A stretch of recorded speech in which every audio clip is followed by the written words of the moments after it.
Good evening, ladies and gentlemen. Welcome along. It's autumn. I'm wearing my black currant hat. I hope you appreciate all the hard work the water department has gone to here at Blackwater Distillery. You're very, very welcome along to the October box of the Blackwater Tasters Club. If you're watching us from wherever you're watching, you're very welcome. Send us a message, send us a note, let us know where you are. And we'll be with you for the next half an hour or so, talking through the October box. Now, I didn't think I'd be talking to you again on the brink of a level 5 lockdown, but it all kicks off at midnight. So hopefully between now and then, we can bring a little bit of pleasure your way. And we'll be back again in December when all this, hopefully, level 5 madness has passed. If you are watching and you are a Blackwater Tasters member, you will have received one of these already. If you're not a member and you're just idly, curiously looking at us and watching, and you are also very, very welcome. So what do you get in the box? Well, this box comes to your door once every 2 months. This being the October box, our second one. In it is a little cornucopia of bits and pieces. You get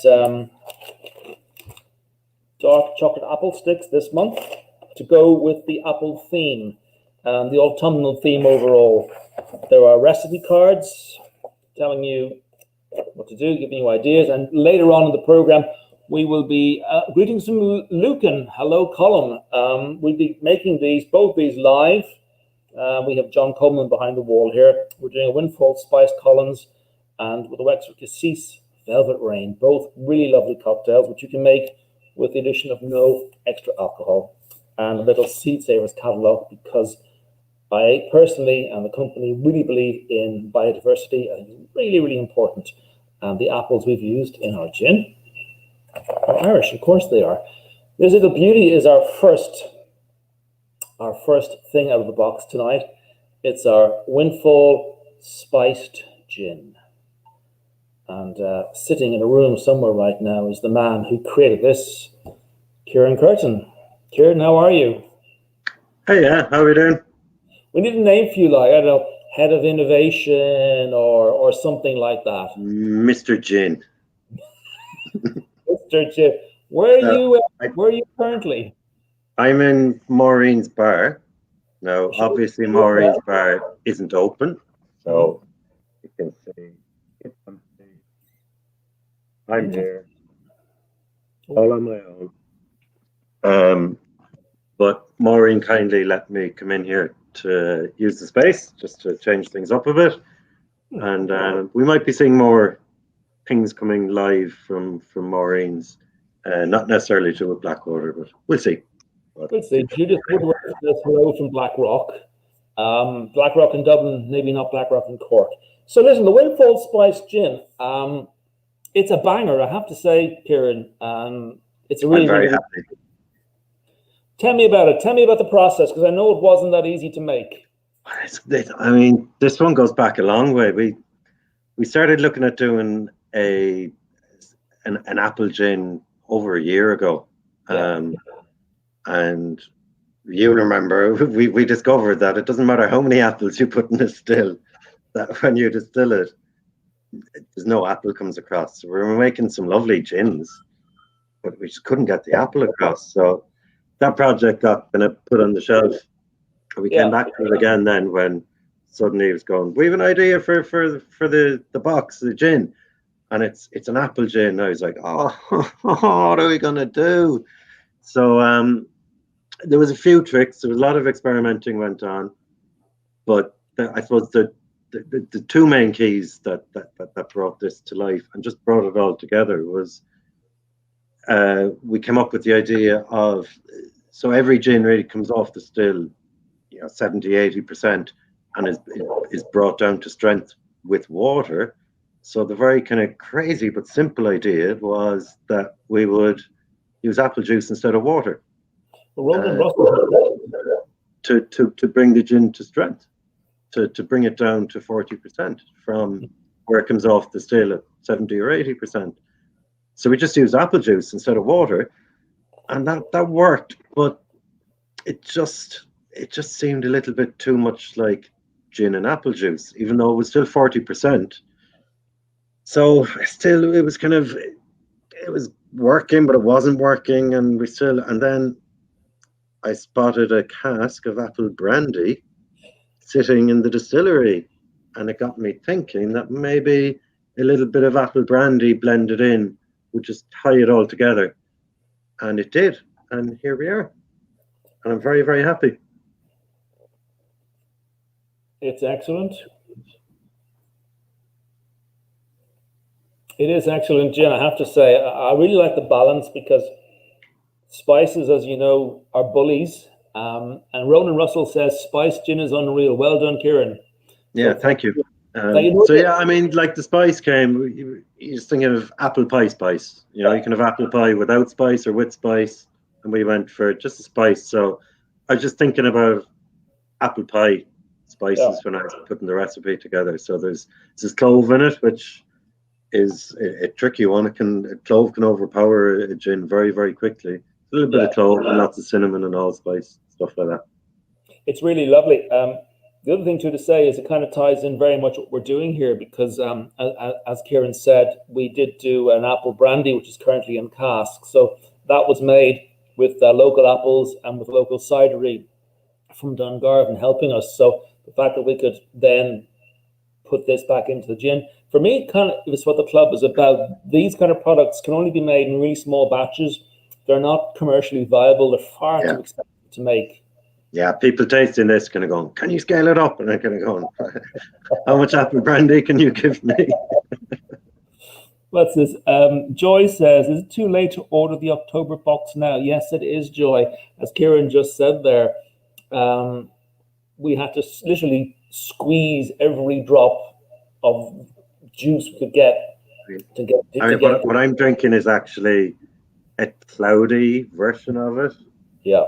It's the dregs of what was left. What's gone into the bottle is clear, but it can throw a little bit of sediment because there's apple juice in there. We didn't filter it. You know, we just let it settle, and so there's no filtration, just settling. Yeah, and that's a good point. Is that depending on where you are, if you let it settle for a while, you may see a little haze. Yeah. That haze is completely natural. That haze is flavor. Too many mass market products are sort of filtered to death and denatured. We didn't do that here, and that was a good call, Kieran. I have to say, well done. You set the bar incredibly high for December. I was actually only distilling December's one today, and I'm confident. I'm confident. Excellent. We will leave it there. Kieran, as always, a pleasure. And thank you. Judith says, message from Tim, please do not make a Brussels sprout gin for Christmas. Damn, the secret's out, Kieran. I can start over tomorrow. It's okay. Do that. Take care of yourself. Have a good one. Bye-bye. That's Kieran, who does all our gin. Over the past few years, running a gin distillery and a whiskey distillery, I am now drinking less and less sort of gin and tonics. I'm drinking more crazy things to do with gin. But I have to say, this makes a banging gin and tonic. It really, really does. What happens is that you've got a slight sweetness, which you get from the apple cider, and indeed from some of the juice, and a little bit of sweetness in the tonic just brings out those apple notes. It's really, really good. Now, we have other things you can do with this, and behind the stained glass window right now is John Coleman, award-winning mixologist. John, hello. Hi, Peter. How are you? Very good. This is as far as my skills go. It's delicious, though. Yeah, it is good. I just want to touch what you're saying is that the apple spice gin, it does make a banging gin and tonic. It makes a banging any classic cocktail you make with it, like be it a gin fizz, a gimlet, or even a classic martini. It really is a very, very good product to use in any classic gin cocktail. And when I was designing the drinks for this month, I was kind of thinking, would I just go solo? But I had decided earlier on that I was going to use both products in each drink to use each of them to complement each other. And I came up with two drinks. One is the first one we're going to make is like a version of the Tom Collins, which is a classic drink that everyone knows and loves. And it's going to be more heavy on the spiced apple. And it's going to be nice to complement the cassis. And then later on, I have one of my signature cocktails I'm going to show you. But I'm going to start with this because it's a blackcurrant and spiced apple. It's really seasonal. It's great, and it's a classic drink. So it's very easy to make at home. You have both your bottles at home. So we're going to start with our cassis. And we're just going to use a very small little bit of cassis in this. So we're not going totally heavy. So it's just going to complement the spiced apple. If you see in your cards, we're just going to use 10 ml. And we're just going to pop that into the glass and we're going to leave it sit there for a while and leave it alone. Just going to leave that sit there. And what we're going to do then is we're going to make a classic Tom Collins with just a slight variation. So if you get your cocktail shaker, we're just going to get some ice. And we're going to start with freshly squeezed lemon juice. So, freshly squeezed lemon juice, like a traditional Tom Collins, we're going to go with 25 ml. And the slight variation is that the cassis has an active sweetness to it already, so we're going to tone back on the sugar. So we've got a sugar syrup here, simple syrup, same as last month. Very easy to make. We're actually going to do 15 ml of our sugar syrup, so we're just toning that back. Traditionally, it's 25 ml. Just going to bring it back to 15. Just going to pop that in there as well. And then we're going with our spiced apple gin, which, fantastic. So 50 ml of your spiced apple gin. Let's drop that in. And before we shake, we're just going to take our glass. We're going to top it up about 3/4 of the way with ice.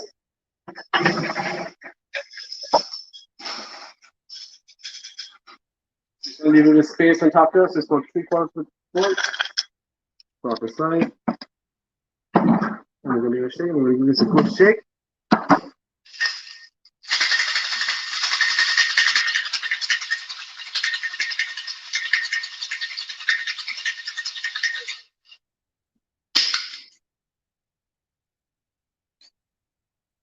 The spiced apple, that cinnamon and clove, even as Kieran was saying, the smell is coming through already. So it really is a fantastic gin in any cocktail you make.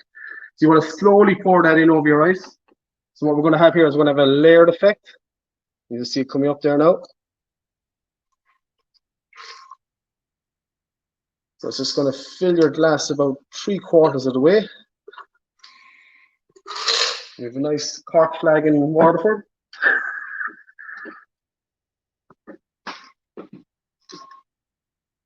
Just leave that sit and just top it up slightly with soda. So it's going to fill up the top of the glass with soda water. And you see that slowly mixing there. And there you have a classic Tom Collins with some blackcurrant and spiced apple gin. Now, if you want to drink this, you can drink it as it is. And as I say, you start with the straw, you can drink it straight. It'll change as you're drinking it, or you can give it a slight stir and drink it fully up. But what you have there is a fantastic drink before a meal. Enjoy. Thanks, folks. Thank you, John. That looks really good. And that is the Windfall Spiced Collins. And the recipe card is available in your box. And is a rather wonderful drink. Sarah O'Connor says the cassis made it back in Kir Royale. That's great. Kir Royale is basically champagne or Prosecco or Cava. And into that, you put a little, like diluting juice for adults, a little bit of cassis and top it up. Kir is that with just wine. So Kir Royale is sparkling and a straight Kir is not sparkling. Now, one thing I didn't mention earlier on is that we do have a bottle of gin to give away. If you were one of the first 100 people to sign up back for the August box, and you tick the little button saying, yeah, we can send you emails. We did send you an email, and we just asked for some feedback on the club. And thank you. A lot of you did respond. The feedback was fantastic. And one of you is the winner of a bottle of our Blackwater gin. The names are all in this bin. And at the very end, I will pluck the winner out of the hat. This is the hat. Pluck it out of the dustbin, and we will announce the winner. We will do another survey for the October box. So if you want to be in with the chance of winning a bottle of gin, just tick the box which will allow us under GDPR to send you an email. Any other comments coming up there before we move on? What's this? Rhoda says, she agrees with Sarah, only I might have been a little heavy-handed with it. That's a very good point, because we're going to come on to our cassis in a few minutes, but it is stronger. It's about 25%.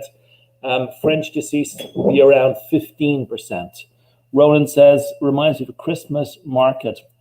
Yeah, that's a good point, actually. No, I would take that point on board. Now, we will move on, and we will talk in a moment about a cassis. But firstly, just to pick up on something Kieran said, we are trying to social distance in the building. So Kieran's in Cork, and John Wilcox is in Dungarvan, and the other John's out there. And downstairs is Caroline by our gin still. And Caroline will just give you, before we move on, kind of a very, very brief pen picture of how we make gin here at the distillery. Caroline. So here we are back in Ballyduff, and it's great to have you all back with us. And those of you who are joining us for the first time, welcome. Just to give you a little sneak preview, again, for those who are seeing it for the first time, here are our beautiful whiskey stills.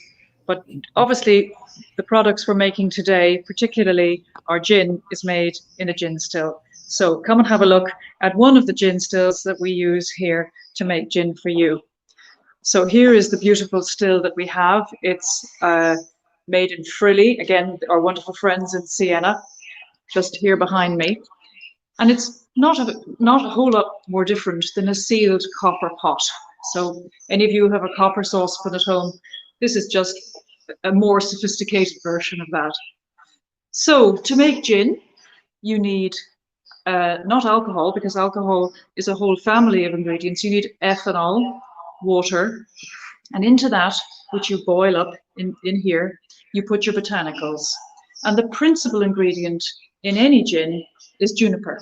So juniper is a wonderful berry that comes, in fact, it's not a berry. I only found out today it's a little cone, but we always call them berries. This is the juniper berry. Comes from Central Europe. Requires for a juniper tree, you need cold winters and hot summers. So a lot of our juniper will come from Serbia. So we use and make the best gin. We would of course say that. And perhaps the most sophisticated way to make gin is a London dry gin. This isn't gin that's made in the UK or even London. It's following a particular process, and it's at the highest standard. It's the most expensive, and we would say that it's the best. And this is how we started our business, was making our very first gin, which was our classic Blackwater No. 5. So into your ethanol and water mix, which you're boiling in the still, you add the botanicals. Your principal ingredient is the juniper, and then as alcohol boils before water, it strips out the essential oils from the botanicals, and they go up through the still, and then they come down through the condensing tower, and they they become into liquid form, and then we collect them, and that's basically how you make gin. That's it, sort of in a nutshell. So this is the way we make the gins. For all of the gins that we make, and it's the way we started to make our Windfall gin. So we're looking forward to sharing the rest of our spirits. We also are looking forward to announcing the person who will have won the prize. Now, if you joined us for the August box, and you're wondering what you're talking about, the prize, we can't communicate with our club members if you don't give us permission. As you know, there's great protection through GDPR. So if anybody is wondering why they didn't get permission from, or didn't get the survey, which we're going to announce the prize, which is that lovely bottle of London dry gin, what they need to do is go onto the website and click on the link and join up so that we can send you the information. So please do join us, because there will always be an opportunity. We want to hear from you. And in fact, one of the suggestions that came from the August box has made its way into the Christmas as a possibility. So we really want to hear from our club members. We love to get feedback.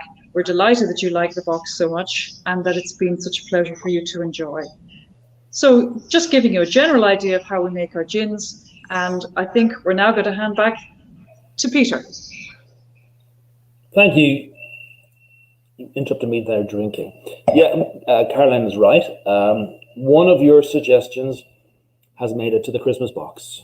And I have to say, so far it's really interesting. No, it's challenged, but we're getting there. So Kieran's working on one, and myself and John are working on the other. And it's getting there very nicely. Thank you. We're going to talk now about black currants because this beautiful cassis has been a joy, and it's something I've wanted to make for a very long time. Do we have Des Jeffares live from Wexford? Des, how are you? Hello, Des. Hi, can you hear me? Hello. I can hear you. I didn't know you identified as Margaret. Yes, yeah, we've just keep things interesting and on your toes, Peter. Des, we first met many moons ago at Bloom, I think, and I was blown away by the quality of your blackcurrants and your lovely Mr. Jeffares blackcurrant drink. Thank you. We started talking way back then about why the hell there isn't an Irish blackcurrant spirit, an Irish cassis, because frankly, right. Yeah, your blackcurrants are stunning. They really are very, very good. Thank you. Yeah. That was 2016. Was it really? Yeah. It's incredible. You still owe me a favor. Thanks very much. But how long have you been growing blackcurrants? Oh, Peter, gosh, that's I could almost say too long. All my life, basically. I mean, if you can sort of work out, my father started, or should I say, he built up a business that was started by his predecessor, a great uncle of mine, and he built so basically, since we were able to walk and talk, we've been associated with blackcurrants. So yeah, I can kind of have a fair bit of history going on there, all right. How many acres do you have under blackcurrants, or how many bushes, or how do you quantify what you have? That's interesting. Well, we've been for many years. Our main industry was in the processing trade, and Ribena would have been our biggest market. But obviously, some years ago, that fell by the wayside. So that's why we've been concentrating on doing our own thing since the last 7-8 years now. And as a result, we were on a huge area of ground. We sort of scaled back. But we're still working on about 70 acres between rotation and new plantations, cropping, intercrop, old plots. So yeah, it's a big area. It still constantly surprises me that the French kind of cornered a market, which to me is an obvious one for Ireland to be involved in. As I said, I've tasted blackcurrants from France and I've tasted blackcurrants from Ireland, and our weather just suits them so well. Yeah, I agree. I absolutely agree with that one. But again, it's a varietal thing too, probably regional. But you're right. Well, I won't mention this dreaded climate change, but historically, our weather patterns and our winters in particular have been more suitable for getting that kind of tarty, robust taste and flavor that you will know even better than I would, to be honest. Well, actually, it's a good point to bring in John Wilcox. John Wilcox is our head distiller, and we bring John in because basically what happened was when I spoke to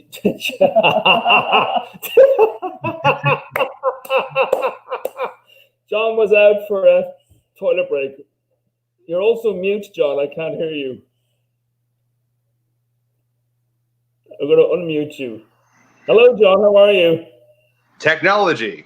I know. What are you going to do about it? Yeah. Hello. How are you?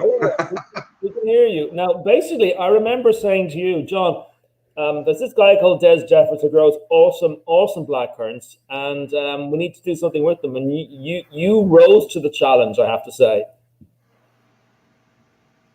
I mean, I didn't know much about currants really until I think it was beer. I think it was lambic, like a cassis style lambic that was my one and only introduction to the fruit.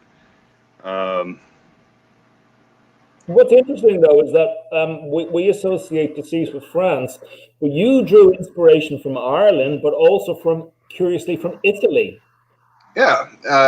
So I have a friend of mine who wrote a book on Italian liqueurs, and Cassis is among the fruits that he works with in that book. So it's a weird hybrid between French, Italian, and Irish. This particular Cassis. Because Des, when I approached you again, my fourth approach to you to try to make this thing work, which was, I think, late last year or early this year, I remember you actually putting the brakes on the project and going, no, you need to wait until the harvest, until the currants are fresh. Remember that? Whoops. Yeah, I'm trying to remember. Keep going.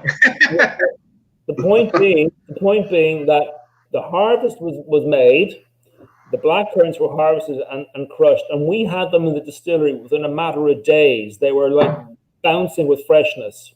I think that was your point. No, that was one of the reasons. Actually, now I remember, it was more the point that when I knew that you were wanting them, I kind of said, right, well, I know you're wanting to get that best flavor, basically the strongest berries possible. And in order to do that, in my opinion, they have to be almost at the stage where they're going off. So it's that fine line to try and just get them at their ultimate highest sugar levels, really powerful color, and almost where the skins will break down easier as well. And yet, obviously, we don't want them to go over the top when the sugars sort of disappear and they start to ferment naturally.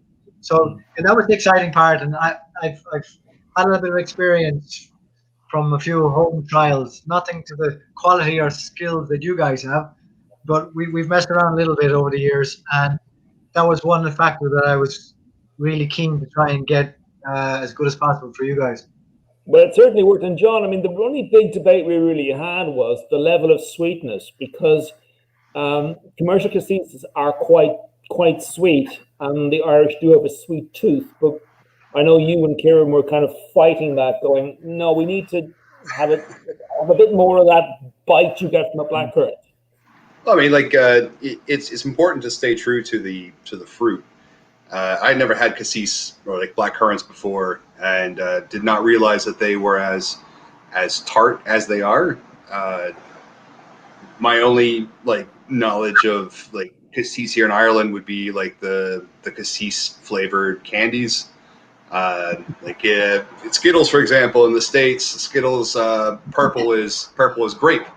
And here it's Cassis, and I was so confused when I first had them because it was not a grape flavor, and discovered that this is a very popular flavor here in Ireland, and I wanted to make sure that we were able to present the Cassis both true to the fruit, but also in a style that people were used to indulging in it, and that required a little bit more sweetness than I think the entirety of the team was comfortable with. I do not like sugar in general. I don't like sweet things. I eat the sour candies, and so we danced on this line. I think it took us 2 weeks. I think slowly introducing small doses of sugar to it, in the hopes that we didn't overstep that line. And I think we did find that perfect spot. Personally, I think we could go a little more sour. But that's a personal taste. I don't necessarily think that would necessarily translate as well as it has, for sure. Niamh Mulryan, who is probably no relation, she's my sister actually, says, wonderful Cassis, lovely balance, not too sweet and too annoying. Thank you, Dave. She's hard to please. Gentlemen, thank you very much. A pleasure talking to you both. Thank you, John. Fantastic job. Yes. Des, aka Margaret, pleasure talking to you too. And may I just say, this is a limited edition for the club, but I have a funny feeling that if the reaction is strong enough, this is something we may put in we may sort of bring to the market in a bit more of a manner, maybe next year or later. Next year now. This year is kind of gone, really. Do you approve? Yeah? Yeah? Sounds great to me. Sounds good. Thank you both very much indeed. Take care of yourselves. Cheers, Peter. Thank you. Bye-bye. As always, a pleasure. And yeah, if you don't want to, do the cocktail or have a Kir Royale, this is actually really nice, straight from the freezer. Because of the high alcohol content, 25%, it is stronger now than a commercial cassis, but it will go in the freezer, and it is fantastic straight from the freezer in a little shot glass. Highly recommended. But if you do feel like pushing the boat out slowly, we do have a cocktail coming up. But before we go to that, before we go to John behind me, are there any comments that or any questions that you have? I will do my best. Sarah says, please make the cassis a regular. Well, we wouldn't make it a regular in the club. The club's offerings are one-off. When they're gone, they're gone. But if the reaction is strong enough, it's something we may look at bringing back. Jean says, great presentation. Do please pursue the cassis. It's fab. That'll really please Margaret and John there. So yeah, we might just do that. Right, I think it's time to go to our last cocktail, Velvet Rain. And behind the window there is the one and only Mr. John Coleman. John, all yours. Thanks, Peter. First of all, thanks to Des and the guys. The idea of cassis is something I've always used over the years as like a complement to drinks, but it's great to have an Irish-made cassis that we have here, and fantastic product, fantastic Irish products to make it. And this cocktail it's a serious cocktail I created. I've never made anything with cassis before, like a cassis soul cocktail. So took a bit of time to work on it, and it's been out there for a while. And thanks for all the feedback we're getting back for the last few weeks. And I'm just going to show you, if you haven't made it already, which I think a few of you have, I'm going to show you how to make it now again. And so we're going to start with nice tumbler glass. We're going to put some ice into this. Fill your glass with ice, fill it right up. And we're going to get our cassis. And we're going to pour 50 ml of our cassis into the glass. It's a lovely price. Just keep it, throw it down over the ice. Just pour nice and slowly. You want to basically make that ice nice bright color as well. And what I'm going to do now is I'm going to make a spiced apple float, or spiced apple kind of basically it's going to float on top of the drink. So spiced apple float, spiced apple layer that's going to go on top. Get your cocktail shaker, you fill it with ice, and you're going to start with some lemon juice, freshly squeezed lemon juice again. So you're going to go 25 ml lemon juice. So it's going to bring a nice balance to the drink as well, because the sweetness of the cassis. We're also going to add a bit of sugar syrup. Again, we're not going too heavy on the sugar syrup because we have nice sweetness in the cassis as well. So we're going to go 15 ml again of the sugar syrup. And we're going to pop that in. And then we're going to get our Windfall Spice Gin. And we're just going to add 15 ml. Nothing too overpowering. This way you want to complement the cassis in this. So we're just going to add that in. And then we're going to go with pasteurized egg whites. Or if you don't want to use pasteurized egg whites, you can use aquafaba if you're vegan, or if you have raw eggs at home, if you don't mind, just crack them, just separate them. But I actually picked this up today, so nice pasteurized egg white. And we're going to go 25 ml of that. Half it in. There we go. Now this is going to take a good strong shake. You can, so about 6 to 10 seconds, but it needs to be a good strong vigorous shake. So you need good vigorous shakes.